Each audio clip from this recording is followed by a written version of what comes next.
हरिओम। श्री सद्गुरुदेवाय नमः। हे परम प्रिय मित्रों,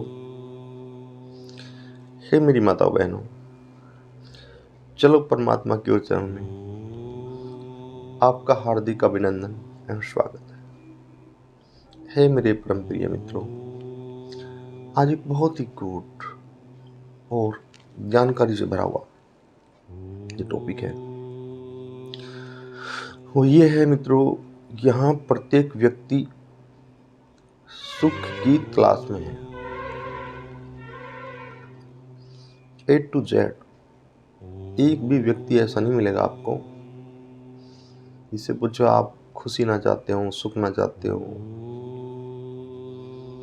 कोई दुखी होना नहीं चाहता। प्रत्येक व्यक्ति की बात है, A to Z कोई भी हो।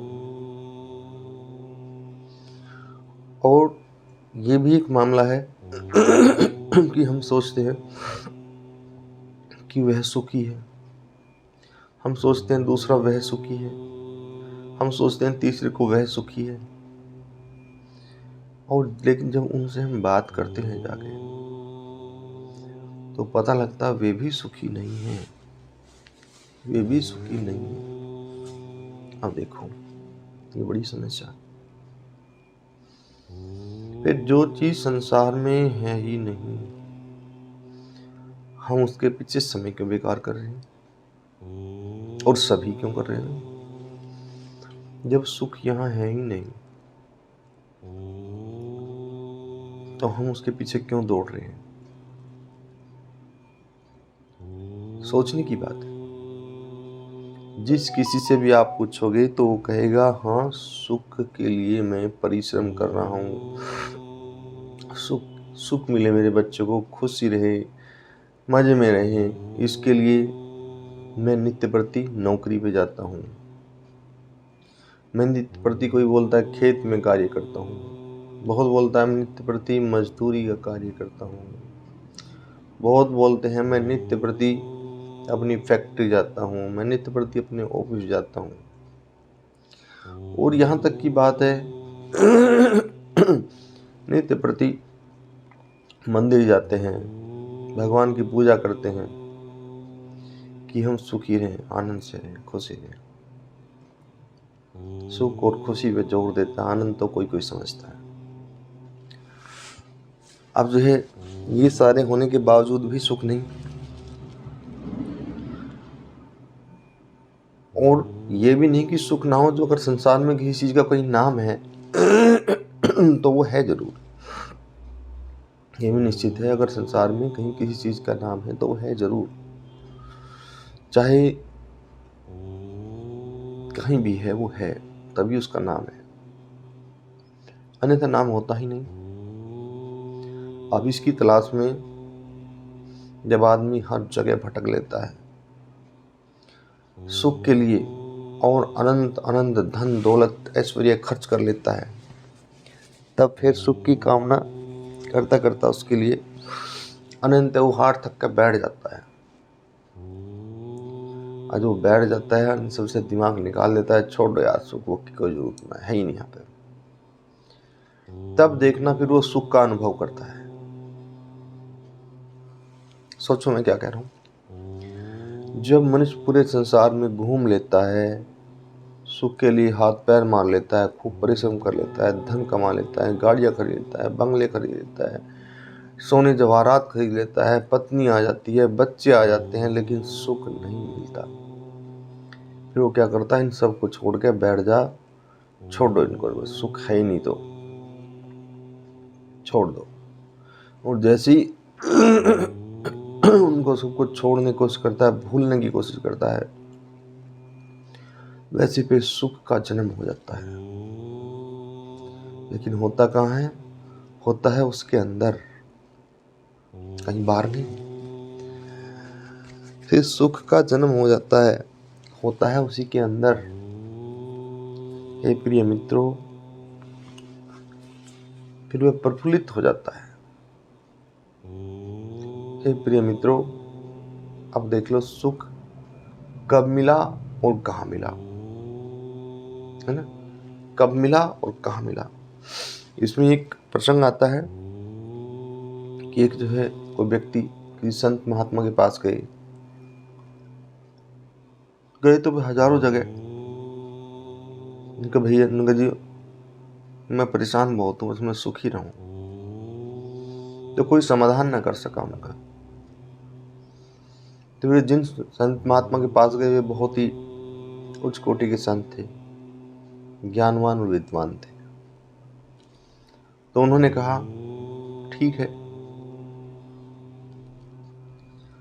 आप एक जो सुखी हैं उस व्यक्ति का एक वस्त्र ले आओ, फिर मैं उससे ऐसा सिस्टम करूंगा कि आप भी सुखी हो जाओगे।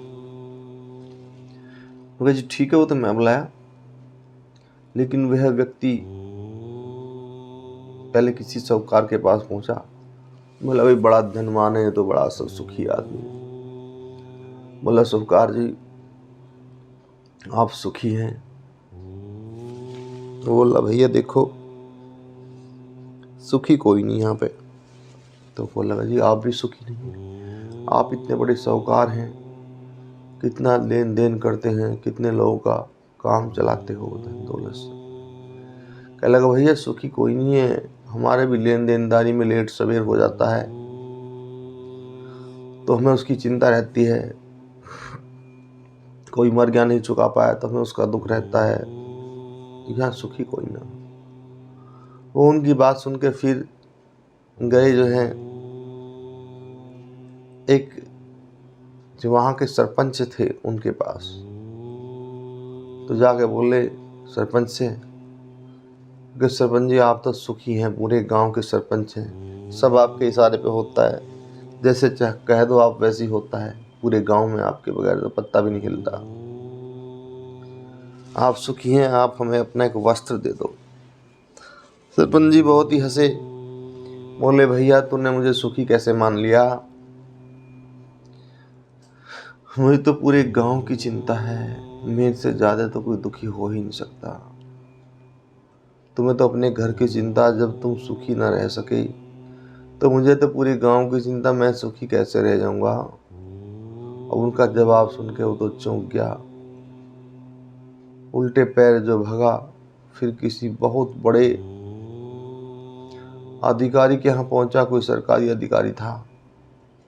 क्या के बोला जी आप तो बहुत बड़े अधिकारी हो, पूरे जिले को अपने डंडे से हाँकते हो, आप तो बहुत सुखी होंगे।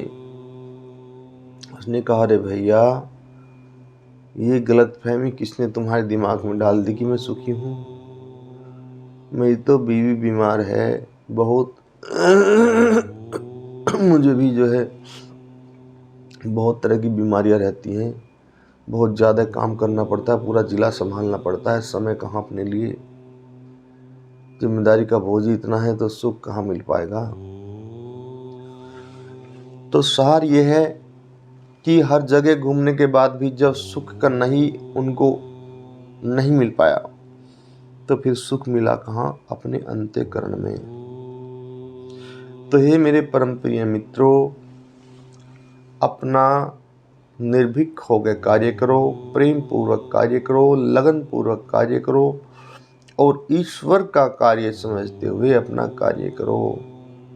जब इन चारों तरह आप अपना कार्य करोगे तो कार्य में निश्चित ही सफलता मिलेगी, और जब सफलता मिलेगी तो आप संतुष्ट रहोगे। आप संतुष्ट रहोगे तो आप जो है खुशी रहोगे, आनंद से भर जाओगे।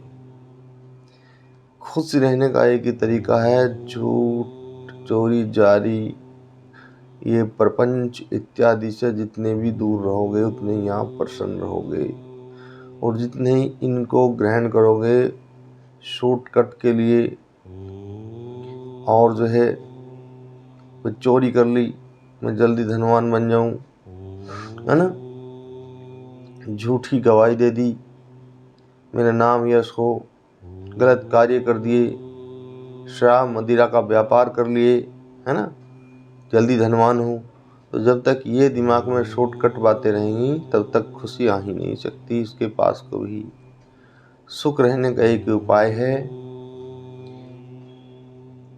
अपने स्वयं में स्थित होकर सब कार्य ईश्वर समझ के करो और सब मनुष्य को ईश्वर समझ के मिलो। अगर लेस मात्र भी आपको दुख हो तो बताइए। हे परम प्रिय मित्रों, इसी के साथ ही मैं अपनी वाणी को विराम देता हूँ। आप सबको करबद्ध प्रणाम।